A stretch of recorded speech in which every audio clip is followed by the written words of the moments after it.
Professor Arun Kumar ji, who is a professor of economics at one of the most prominent education institution in this country in the field of economics, Jawaharlal Nehru University, a renowned professor of economics who has done extensive research in economics and public finance and has number of publications to his credit, and he want to be the part of this Kranti, I will say, in a great way. I request all of you to put your hands together in welcoming Professor Arun Kumar ji by a big round of applause.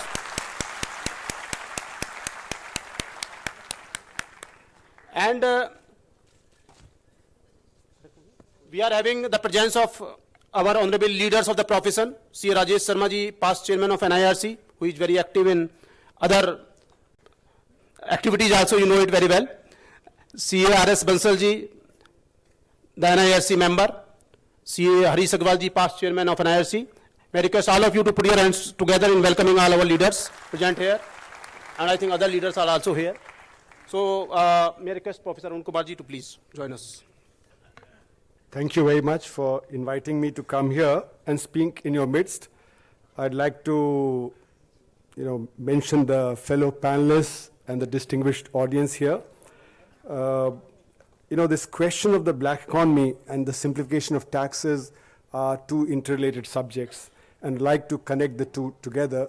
That will perhaps lead to the kind of simplification that has been proposed in this audience. So the first question that arises is, why study the black economy at all? And the reason is that today it is more than 50% of GDP, generating about 55 lakh crores of rupees every year. This is not a stock figure. It's not as if this is the accumulated wealth over the last 60 years. It is what is generated every year. आज ये काले धन की अर्थव्यवस्था 55% है GDP का, यानी कि 55 लाख करोड़ रुपया इस समय हर साल जनरेट होता है काले धन का, और उसमें से महज 10% देश से बाहर जाता है, करीब 5.5 लाख करोड़ रुपया, ये मेरा अनुमान है। और उसमें से भी राउंड ट्रिपिंग के द्वारा थोड़ा सा वापस आता है। लेकिन हम लोग आजकल एक टैक्स हेवन पे स्टडी कर रहे हैं जो नॉर्वेजियन गवर्नमेंट ने फाइनेंस किया है, वो ग्लोबल स्टडी है। उसमें हमारा अनुमान है कि करीब करीब 2 से 2.5 ट्रिलियन डॉलर देश का अपॉर्चुनिटी कॉस्ट है जो बाहर पैसा गया हुआ है। यानी कि एक बहुत गरीब देश बहुत बड़ी मात्रा में कैपिटल बाहर ले जा रहा है, और इसकी वजह से कैपिटल की शॉर्टेज है देश में, जिसकी वजह से हमको कंसेशन देना पड़ता है बाहर से कैपिटल को अट्रैक्ट करने के लिए, और जो हमें करना चाहिए वो हम नहीं कर पाते हैं। तो आज जो काले धन की अर्थव्यवस्था, इसका असर ये हुआ है कि देश में एक मूड फॉर चेंज है कि बदलाव चाहिए, खासकर जो यूथ है, और मैं देख रहा हूं बहुत बड़ी संख्या में यहां पे यूथ है, और उसमें एक मूड फॉर चेंज है, जिसकी वजह से पिछले 3-4 साल से बड़े बड़े मूवमेंट्स चल रहे हैं देश में। जो आदर्श सोसाइटी स्कैम आया, मैंने देखा तब से ये मूवमेंट तेज हो गया, क्योंकि उसमें देखा कि आज किसी की कोई आस्था नहीं रह गई है देश में, चाहे वो हमारा आर्मी का फॉर्मर जनरल हो, चाहे वो वाइस एडमिरल हो, चाहे मुख्यमंत्री हो, चाहे बड़े बड़े पदाधिकारी हो, सबने कहीं ना कहीं एक छोटे फ्लैट को लेने के लिए अपनी अस्मिता को बेच दिया। तो यानी कि कुल मिला के आज स्थिति काफी गंभीर है, और इसका असर सारे देश पे है। और इसी के चलते हुए हमको कुछ करेक्टिव एक्शंस के बारे में सोचना है, और करेक्टिव एक्शंस के तहत ये बात चल रही है कि सिंप्लीफिकेशन ऑफ टैक्स हो। तो मेरा सबसे पहले जो कहना है इसके बारे में कि हम लोग, जो अंग्रेजी में कहावत है 7 blind man and the elephant, यानी कि 7 जो अंधे व्यक्ति हैं एक हाथी को देख रहे हैं। तो कोई उसकी पूंछ छूता है तो कहता है तो झाड़ू है, कोई उसका पैर छूता है तो कहता है तो जो एक बिल्डिंग का खंबा है। तो यानी कि एक तो सॉल्व कर रहा है प्रॉब्लम झाड़ू की, दूसरी सॉल्व कर रहा है प्रॉब्लम बिल्डिंग की, पर कोई भी हाथी की समस्या नहीं सॉल्व कर रहा, क्योंकि वो ये हाथी को देख ही नहीं पा रहा है। तो हमें भी इसीलिए अगर समस्या का समाधान ढूंढना है तो हमें कॉज समझना पड़ेगा कि इसके पीछे कारण क्या है।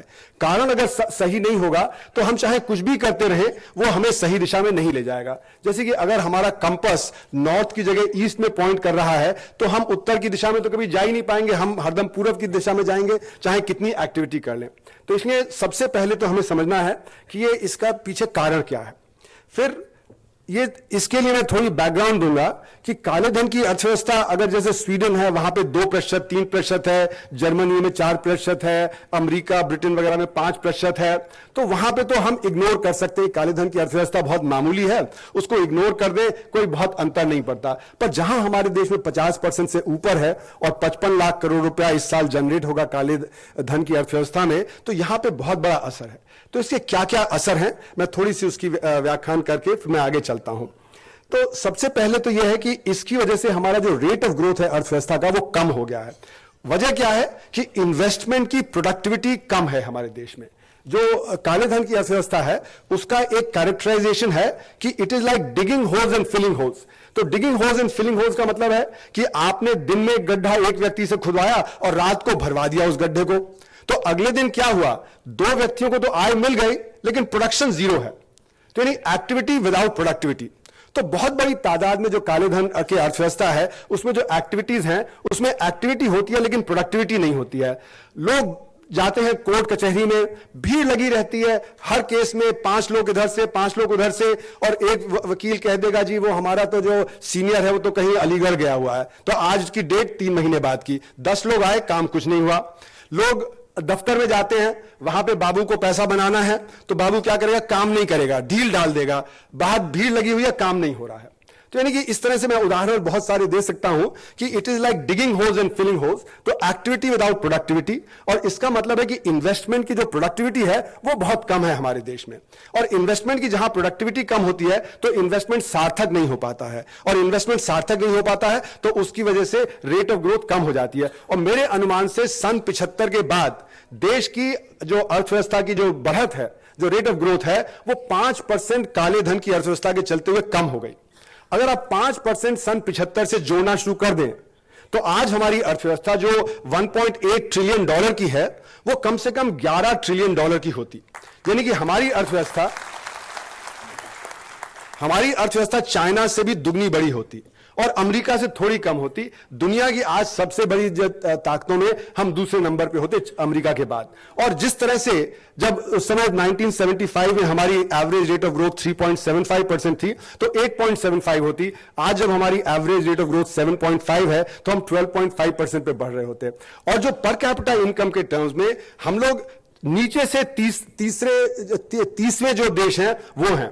अगर ये अर्थव्यवस्था काले धन की ना होती और हमारा जो जीडीपी है वो 12 ट्रिलियन के करीब होता तो हमारी पर कैपिटा इनकम $11,000 होती, ना कि $1,500 होती। तो हम सबसे गरीब देशों की संख्या में ना आके मिडिल इनकम कंट्री में होते। तो यानी कि काले धन की अर्थव्यवस्था के चलते हुए बहुत बड़ा असर पड़ा है, हमारा डेवलपमेंट रुक गया। और ये आप देखिए साउथ ईस्ट एशिया में तो हुआ 30-40 साल, वहां पे 8%, 9%, 10% की ग्रोथ हुई, चीन में हुई, साउथ कोरिया में हुई। और साउथ कोरिया और चीन और हम 1947 में सब एक लेवल पे थे, पर कैपिटा के टर्म्स में, एजुकेशन के टर्म्स में, हेल्थ के टर्म्स में, लेकिन वो आगे चले गए, हम बहुत पिछड़ गए उनके कंपैरिजन में। और उसमें एक बहुत बड़ा योगदान है ये काले धन की अर्थव्यवस्था का असर डालना। तो मैक्रो इकोनॉमिक टर्म्स में बहुत बड़ा असर है, कैपिटल लीक कर जाता है, कैपिटल बाहर इन्वेस्ट होता है तो बाहर एम्प्लॉयमेंट जनरेट करता है, ना कि देश में एम्प्लॉयमेंट जनरेट करता है, प्रोडक्शन बाहर जनरेट करता है ना कि यहां करता है। तो इसलिए बहुत सारी ऐसी चीजें हैं मैक्रो इकोनॉमिक टर्म में जिसमें हमारा एक्सपोर्ट इंपोर्ट, हमारा बैलेंस ऑफ पेमेंट, हमारा फिस्कल डेफिसिट अगर 50% है तो यानी 20% टैक्स जीडीपी रेशियो अतिरिक्त आ सकता था। आज जो 15% टैक्स जीडीपी रेशियो है वो 35% हो सकता था। शिक्षा के क्षेत्र में हम 4% टैक्स जीडीपी रेशियो से आगे नहीं बढ़ पाए हैं, 4 की जगह हम 6 या 10 भी दे सकते थे। मलेशिया ने अपनी सारी पॉपुलेशन को एजुकेट करने के लिए 10% जीडीपी का खर्च किया एजुकेशन पे, और इस तरह से उन्होंने लिटरेसी की। और जो गोल था कि 1965 तक सारे बच्चे स्कूलों में होंगे, हमारे देश में आज भी नहीं है, लेकिन चीन में, मलेशिया में, साउथ कोरिया में, वहां पे ये सब उन्होंने 1965 तक अचीव कर लिया। और उससे उनकी प्रोडक्टिविटी बेतहाशा बढ़ी, प्रोडक्टिविटी बढ़ने से उनकी ग्रोथ बढ़ी। और ये उनका सीक्रेट ऑफ सक्सेस है जो हम लोग न्यू एशियन टाइगर्स की बात करते हैं। तो कुल मिलाके बहुत सारा डेवलपमेंट ब्लैक इकोनॉमी की वजह से मिस आउट हो गया है। अगर काले धन की अर्थव्यवस्था को रोकेंगे तो डेवलपमेंट तेज होगा, रेट ऑफ ग्रोथ और तेज होगी, तरक्की और ज्यादा होगी। इसलिए बहुत जरूरी है कि हम इसको करें। दूसरा जो कैरेक्टराइजेशन है काले धन की अर्थव्यवस्था का कि usual is the unusual and unusual is the usual, यानी कि जो होना चाहिए वो नहीं होता, जो नहीं होना चाहिए वो होता है और हताशा फैल जाती है। बिजली 220 वोल्ट मिलनी चाहिए, 170 मिलेगी या 270 मिलेगी, आपका इक्विपमेंट जल जाएगा। हर एक चीज के साथ एक्स्ट्रा वोल्टेज स्टेबलाइजर या एक्स्ट्रा सर्किट चाहिए तो कैपिटल कॉस्ट बढ़ जाते हैं। पानी साफ मिलना चाहिए, लेकिन आज हम सब बोतल लेके चलते हैं। आज से 15 साल पहले लोग कहते थे कि जो बोतल लेके चलता था कि भाई इसका तो हाजमा ही खराब है क्योंकि ये तो पानी नहीं डाइजेस्ट कर पाता है, पर लेकिन आज हमारा सबका हाजमा खराब हो गया क्योंकि पानी साफ आता ही नहीं है। तो कुल मिला के जो होना चाहिए वो नहीं होता है, जो नहीं होना चाहिए वो होता है और हताशा फैल जाती है। इसका मतलब है कि समाज में एलियनेशन बहुत बड़े स्केल पे हो गया है। तो ये अब सवाल उठता है कि इसके बारे में जो इतनी बड़ी समस्या है, मैं बहुत समय नहीं लेना चाहता, समस्या बहुत बड़ी है, जिस भी क्षेत्र को आप ले लें वहां पे काले धन की अर्थव्यवस्था की वजह से समस्या है। तो करना क्या चाहिए? तो करना भी बहुत हमने किया है। पिछले 70 साल में हमने कम से कम 40 कमिटीज और कमीशंस अलग अलग तरह की बिठाई हैं, जिन्होंने हजारों सुझाव दिए हैं। 1948 में एक कमेटी थी, फिर कैल्डोर कमेटी 55-56 में थी, संथन कमेटी 64 में थी, फिर आपकी वांचू कमेटी 1969-70 में थी, उसके बाद डागली कमेटी ऑन कंट्रोल्स था, PC Alexander committee on foreign trade. मैं गिनाता चला जा सकता हूं, ये 40 एस्टिमेट्स कमेटी रही, बाकी और कमेटी रही, तरह तरह की कमेटी आई, हजारों सुझाव दिए, सैकड़ों उसमें से इंप्लीमेंट हुए। जैसे वॉलंटरी डिस्क्लोजर स्कीम हुआ, बेयर बॉन्ड स्कीम हुआ, हमारे टैक्स रेट कम हो गए। बताया गया कि 1971 में जब मिसेस गांधी फाइनेंस मिनिस्टर थी तो 97.5% हाईएस्ट मार्जिनल टैक्स रेट था, वो घट के अब 30% हो गया है। तो यानी टैक्स रेट कम हुआ, लेकिन काले धन की अर्थव्यवस्था बढ़ती चली गई। उस समय कैल्डोर साहब ने 1955-56 में बताया था कि 4 से 5% जीडीपी का है। वांचू कमेटी ने बताया 7% है 1969-70 का। National institute of public finance and policy की कमेटी ने बताया 18 से 21% है 1980-81 में। उसके बाद मेरी स्टडी आई तो 1990 में वो 35% और 1995-96 में 40%, और आज का मेरा अनुमान है 50% से ऊपर है। यानी कि टैक्स रेट कम किए, लेकिन ब्लैक इकॉनमी प्रोलिफरेट करती रही। उसी तरह जितने भी कंट्रोल्स रेगुलेशंस थे बेतहाशा घटाए गए। सन 91 के बाद आप देखिए एमआरटीपी खत्म हो गया, फेरा खत्म हो गया, रेजर्वेशंस बहुत कमी आ गई स्मॉल स्केल में, फिर आपके और जो लाइसेंसिंग है वो खत्म हो गई, तरह तरह से रेगुलेशंस खत्म हो गए, लेकिन काले धन की अर्थव्यवस्था चलती चली गई। और यानी यहां तक देखिए फॉरेन एक्सचेंज के मार्केट में भी इतने ज्यादा सिंप्लीफिकेशन हो गए वगैरह वगैरह, लेकिन हवाला चल रहा है, आज भी हवाला तेज चल रहा है। तो कुल मिला के कंट्रोल भी कम कर दिए, वॉलंटरी डिस्क्लोजर स्कीम भी लाए, और जो 1997 का वॉलंटरी डिस्क्लोजर स्कीम है उसको सबसे ज्यादा सक्सेसफुल माना जाता है। लेकिन सीएजी की रिपोर्ट जब आई 1999 में तो उसने कहा people have become habitual tax offenders. जिन्होंने पिछली 5 स्कीम में पैसा डिक्लेयर किया उन्होंने छठी स्कीम में किया, यानी कि वो बनाते ही चले जा रहे हैं और कहते हैं कि भाई अगली स्कीम आएगी तो फिर हम वाइट कर लेंगे। तो यानी कि सैकड़ों सुझाव इंप्लीमेंट हो चुके हैं। ऐसा नहीं कि सरकार ने कुछ नहीं किया या लोगों ने कुछ नहीं किया। तो सवाल यह कि सिर्फ बदलाव जो टैक्स लॉज हैं या बदलाव सिर्फ जो हम और कर लें उससे नहीं होने वाला है। ये वजह क्या है? वजह यह है कि नैरोली या टेक्निकली इकोनॉमिक नहीं है। क्यों नहीं है? उसके पीछे अगर आप देखें तो सबसे बड़ी समस्या क्या है? अगर ब्लैक इकॉनमी आज 50% जीडीपी का है तो इसका मतलब इलीगैलिटी यानी गैर कानूनी काम हर इकोनॉमिक एक्टिविटी में हो रहा है। तो it is systematic and systemic. Black economy एक सिस्टम की तरह से काम करता है, जैसे व्हाइट इकॉनमी एक सिस्टम की तरह से काम करती है, ब्लैक इकॉनमी भी एक सिस्टम है। मतलब अगर मुझे चोरी से माल अपनी फैक्ट्री से निकालना है तो मैं कैसे उस माल को निकालूंगा, कहां कहां मुझे पे ऑफ करना है, कैसे करना है, वो सिस्टम तैयार मैं रखूंगा। तो उसके चलते हुए रोज चोरी होगी, ना कि किसी दिन मैंने चोरी की किसी दिन नहीं की। तो नहीं कि लॉ कब वायलेट कर सकते हैं सिस्टमैटिकली, जबकि जो लॉ के प्रिजर्वर्स हैं वो उसके हिस्सेदार हैं। तो इसमें मेरा मानना है कि ये जो ब्लैक इकॉनमी है इसके पीछे एक तिगड़ी है जो ट्रायड है। ट्रायड क्या है? Corrupt political class, corrupt businessman और करप्ट एग्जीक्यूटिव। करप्ट एग्जीक्यूटिव में पुलिस भी आती है, ब्यूरोक्रेसी भी आती है, जुडिशरी भी आती है। जुडिशियल करप्शन सबको पता है, बेतहाशा, लेकिन बात नहीं कर सकते क्योंकि वहां पे थ्रेट रहता है कि आपको कंटेम्प्ट ऑफ कोर्ट हो जाएगा, लेकिन यह भी बहुत ज्यादा है। तो ये ट्रायड है, ये असली कारण है जिसकी वजह से सारी एक काले धन की अर्थव्यवस्था देश में चल रही है।